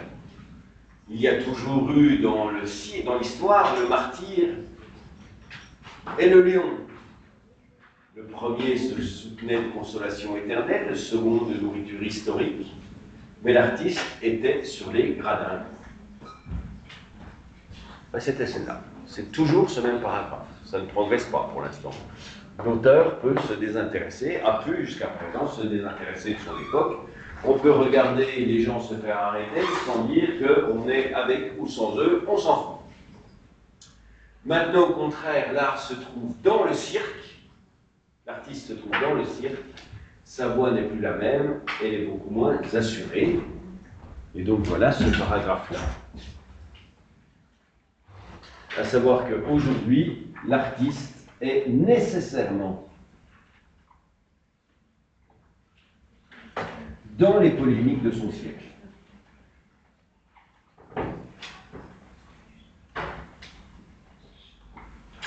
L'artiste est nécessairement dans les polémiques de son siècle. Alors, on enrichit avec quoi? Eh bien, il faut trouver une œuvre qui est engagée dans une idéologie. Une œuvre qui parle de son siècle. Une œuvre qui parle des combats de son siècle. Il faut trouver un écrivain résistant. Il faut trouver un film qui dénonce tel ou tel élément. La guerre, la misère, la pauvreté, la politique. Il faut trouver une œuvre engagée. Alors qu'est-ce qu'on a? Ben, il y en a des centaines, mais encore faut-il en avoir un exemple. Alors, citez-moi une œuvre d'un écrivain, d'un artiste, d'un chanteur, qui dénonce quelque chose de son époque.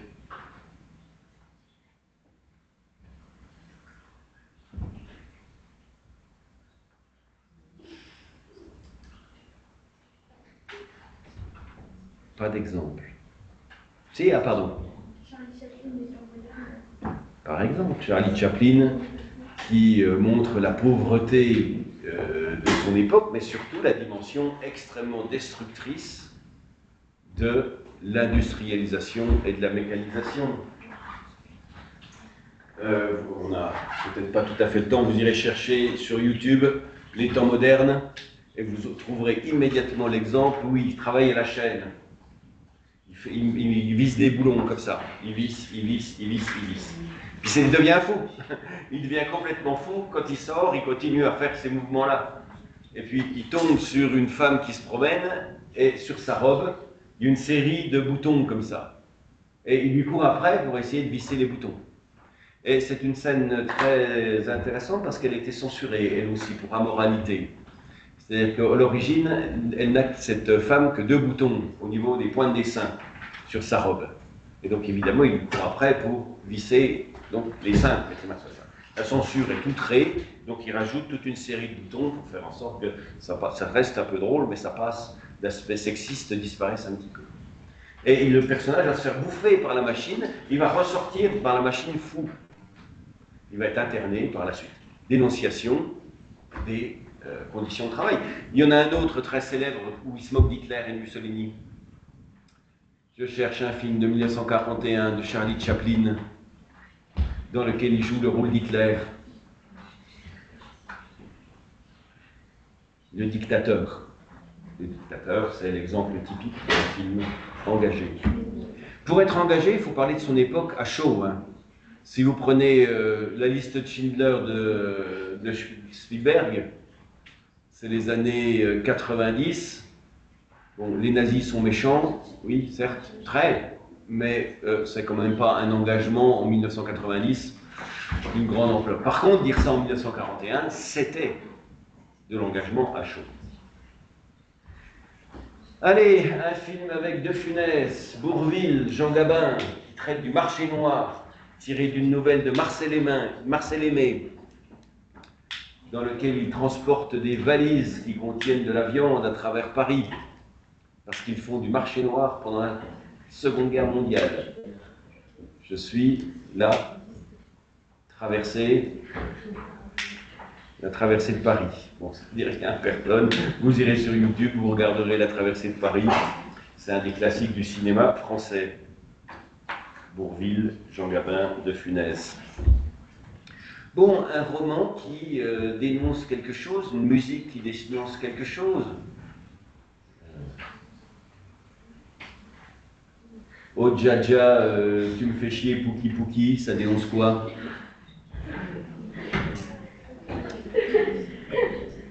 Ça dénonce quoi? Le machisme ambiant, la pression des garçons sur les filles. Voilà, vous pouvez puiser sur des choses qui appartiennent au patrimoine collectif, contemporain. Pas faire que ça. Oui, mais vous pouvez le faire une fois à bon escient. Bon, donc, l'écrivain, il est contraint de s'incruster dans les polémiques de son époque, donc l'œuvre, elle est contrainte de parler de son temps. Mais ce n'était pas le sujet de la dissertation.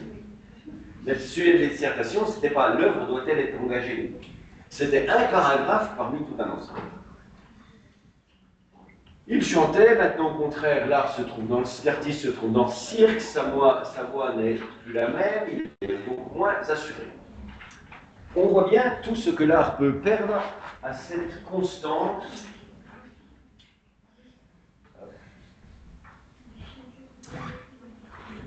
obligation. L'aisance d'abord, la divine liberté qui respire dans l'œuvre de Mozart. Et là, il y a un paragraphe aussi.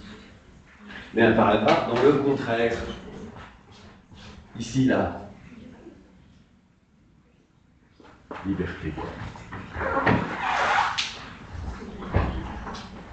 L'artiste, il peut dire merde à son époque. Voilà. Il peut dire, moi, je vais faire ce que je veux. Je vais user de ma liberté pour créer la liberté que l'on trouve dans l'œuvre de Mozart. L'artiste, il est libre de ses réflexions propres, de ses envies, mais il est libre de créer ce qu'il a envie. Il a la liberté de créer ce qu'il veut. Et donc, de se désintéresser complètement de tout ce qui relève de son époque. Si vous voulez faire aujourd'hui des fables qui mettent en scène des animaux qui mangent du fromage, eh bien, libre à vous. Donc lui, il a comme exemple Mozart. Il faudrait trouver une œuvre qui n'est absolument pas idéologique et qui se détache des problématiques de son temps. Oui, une remarque, vous êtes assez nombreux, je ne sais pas où c'était les M2, à avoir pris à certains moments un exemple qui était Picasso. Picasso, c'est un exemple un peu ennuyeux. Surtout quand on veut lui faire dire que, vu la merde que c'est, vu les triangles, les ronds, le cubisme, c'est pas du tout en relation avec son époque. Ça ne représente pas le monde contemporain.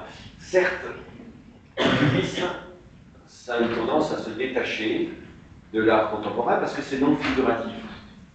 C'est quoi la différence entre l'art figuratif et l'art non figuratif?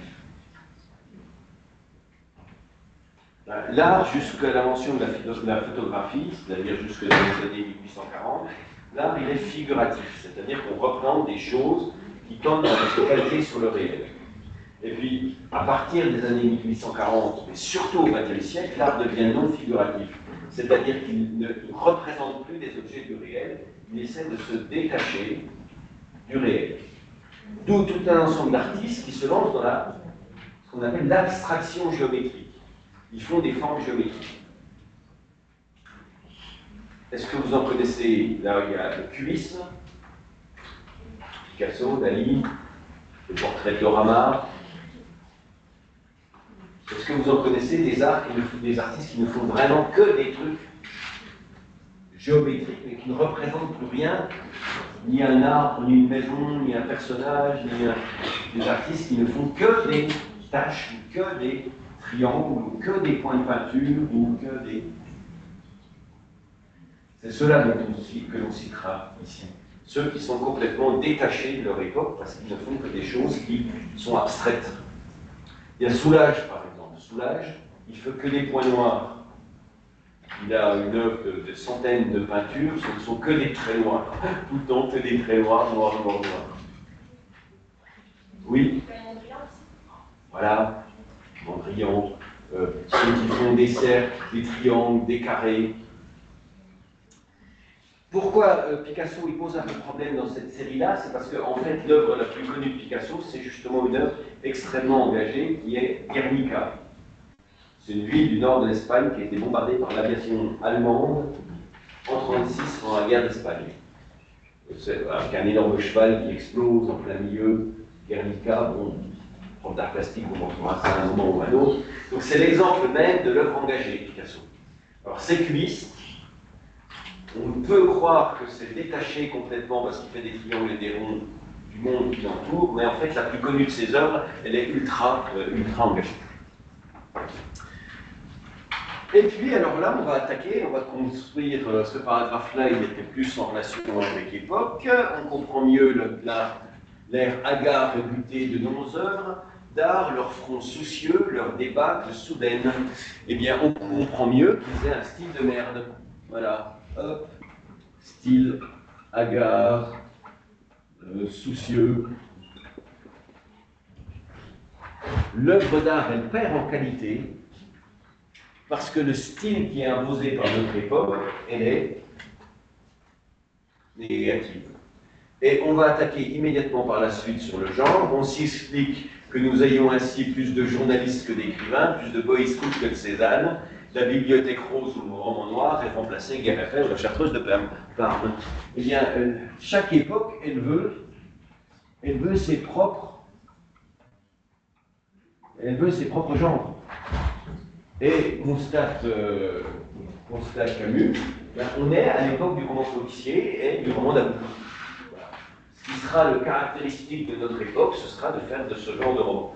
Et il n'a pas tort, puisque le roman policier, c'est la première, ça a été au XXe siècle, la première forme artistique. Bon, on arrive à la fin de mon cours.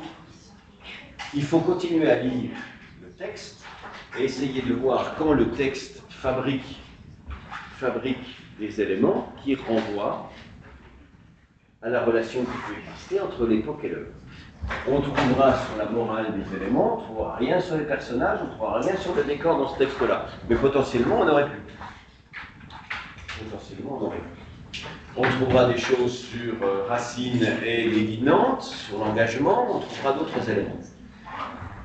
Mais ça nous faisait des paragraphes. Ça en faisait un, ça en faisait deux, ça en faisait trois, ça en faisait quatre, et ça faisait une contrepartie. Donc deux parties de deux paragraphes et une contrepartie en trois qui aurait dit mais l'auteur il doit être libre, mais l'auteur il doit aussi se détacher de l'époque pour développer ce qu'il a envie de développer, style, et envie et un paragraphe, deux parties à deux et une partie à trois.